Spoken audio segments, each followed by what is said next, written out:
আজ ঘরে যাইও না আব্বা। এই ছেলেরা যে কয়জন এখানে বসছো নামাজ পড়ো নাই, ঘরে যাইও না, ঘরে যাইও, মসজিদে যাইও, মসজিদে মালিকের সেজদা দিয়ে যাইও। বেনামাজি যদি ঘুমায় যাইয়া ঘুম যদি আর না ভাঙ্গে, রাত যদি আর ভোর না হয়, এই পৃথিবীর বাস্তবতা এটা।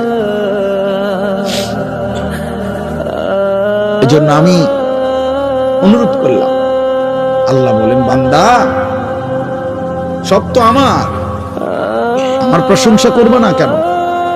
রব্বিল আলামিন, আমি তো জগৎ সমূহের পালন কর্তা, আমি শুধু সৃষ্টিকর্তা না যে বানাইয়া ছেড়ে দিছি। কোম্পানি আর জানে না তার মাল কোথায় গেছে। দুনিয়ার কোম্পানি তো এমন হয় যে কোম্পানি বানাইয়া ছেড়ে দিছে, বাজারজাত করে দিছে, প্রোডাক্ট করে, এখন আর কোম্পানি জানে না তার মাল কোথায়। রব বলেন না, আমি এমন মালিক না, আমি রব। আমার বান্দা কখন কোথায় আছে, কি লাগবে, কখন কি, অস্তিত্বের প্রথম সেকেন্ড থেকে পূর্ণতার শেষ পর্যন্ত আমি আল্লাহ যখন যা লাগবে, যখন যা লাগবে, ও বলুক বা না বলুক, ও সেজদা দেখ বা না দেখ, ও গোলামি করুক বা না করুক, ও ইমানদার হোক আর বেঈমান হোক, আমি না রব? ওরে না আমি বানাইছি, আমি না খাওয়াইয়া রাখুন কেমন রে?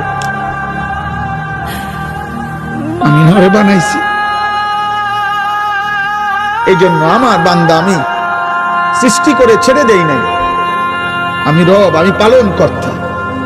প্রতি সেকেন্ড আমি খাওয়াই, প্রতি মুহূর্ত আমি পড়াই, প্রতিটা নিঃশ্বাস আমি নিতে দেই।